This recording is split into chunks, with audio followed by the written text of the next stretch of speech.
Hello friends, welcome back to my channel.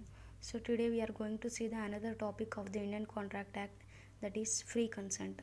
So under the free consent there are the four topics have been discussed, but first one is a coercion, undue influence and misrepresentation. Next one is fraud. So there are the four topics. These four topics have been discussed under this topic.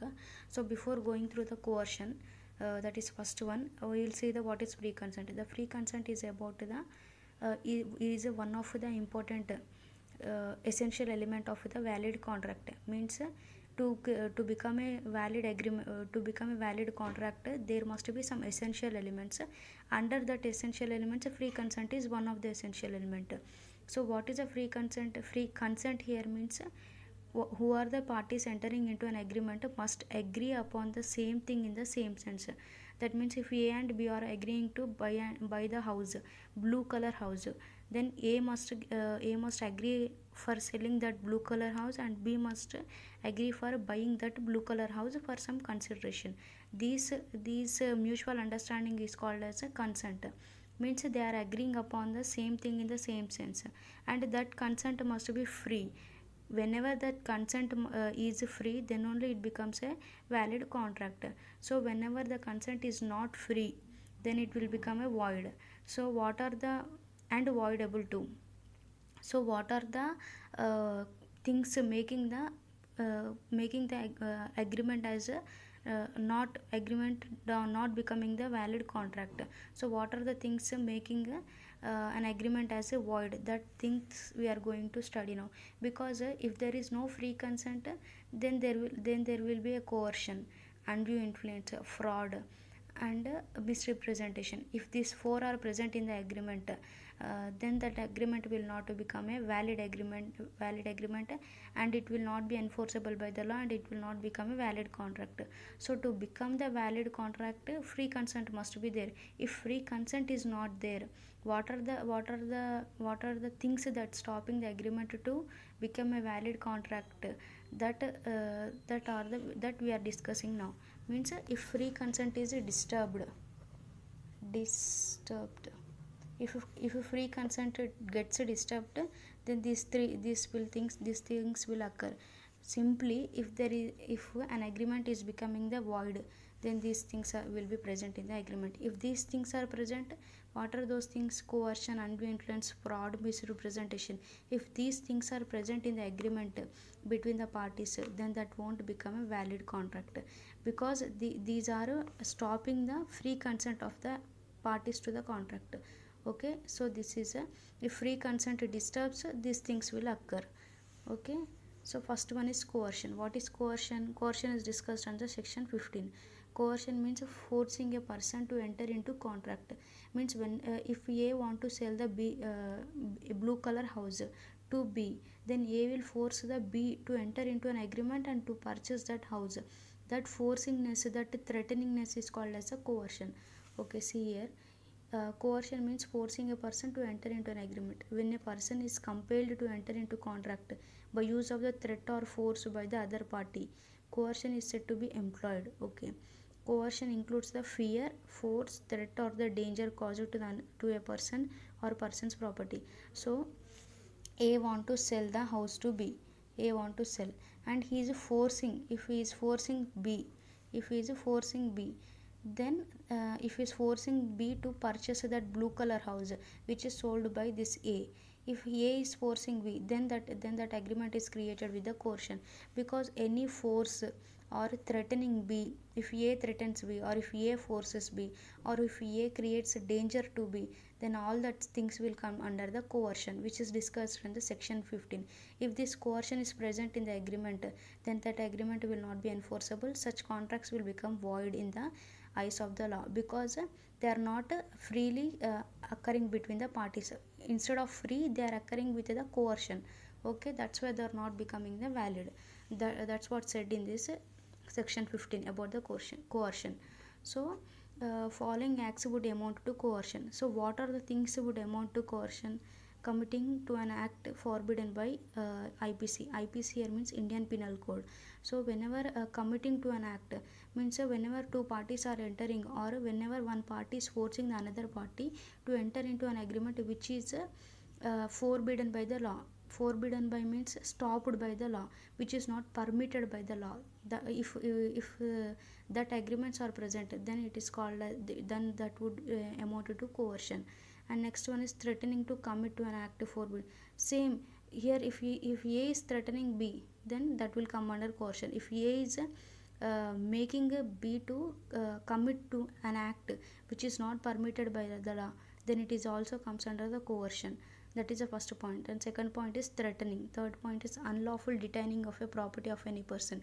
Means whenever unlawfully he want to detain the property of the B, then it will also comes under the coercion only. Next, so for the coercion, so coercion means simply fear, force and threatening or creating the danger to the another person by the other person of the party, other person of the agreement, then it will become the coercion. If coercion is present, then the valid agreement will not be created, hence it won't become a valid contract, because it is not occurring with the free consent, but instead it is occurring with the coercion. Okay, these are the things will come would amount to the coercion. So one example I have taken here. This is case law actually. Example is Ranganayakama versus Anwar Shetty. So 13 years old girl adoption. So this 13 years old girl were married to a older means this 13 years girl were married to a some 40 years man, some 40 or 70 years man. She got married to a 70 years man, but after some time her husband, that 70 years man, died. So due to his death, his relatives forced this girl to adopt a son, adopt a son or adopt a child of their choice.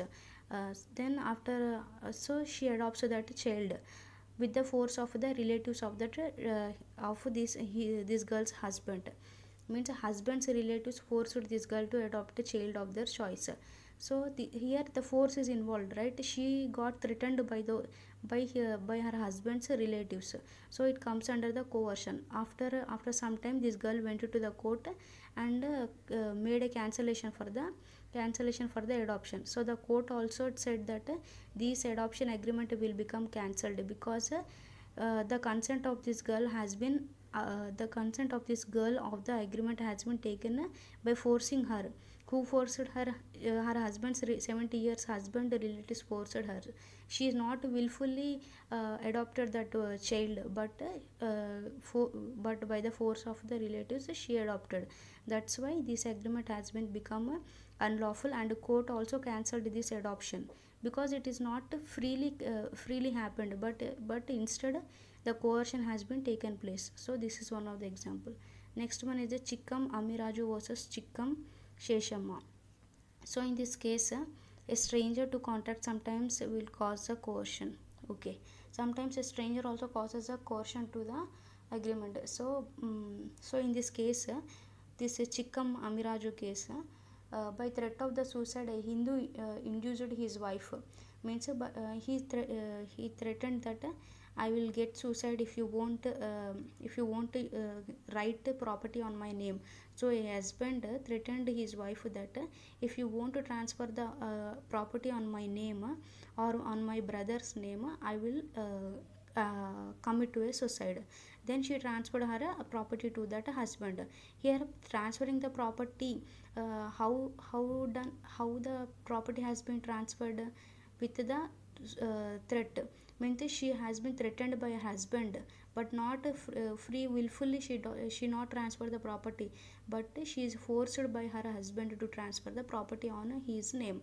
That's why this is also even she transferred that property. After some time she went to the court and she filed a case. The court said that hence the consent of the party is not free. That means hence the consent of this lady is not free, so this transfer of the property is also not valid. So she got her property back. So these are the things which comes under the coercion. Okay, next one, effects of the coercion. So what are the effects of the coercion? Section 19, agreement caused by the coercion or voidable at the option of the party whose consent is so obtained. Means the party who got who the party who suffered by the action of the another party, or by the force of the another party, some other party. Suppose if A want to sell his house to B, then but B don't want to purchase that house, but A forcing the B to purchase that house. That means B is getting suffered by the A's action. So B has a right to make agreement at voidable. Voidable means not void. Okay, stops to be void is called as a voidable. So agreement caused by the coercion are voidable at the option of the party whose consent is so obtained. Okay, so this is the effect of the coercion. In the next video we will discuss about the undue influence. If you like my video, like, share and subscribe to my channel, friends.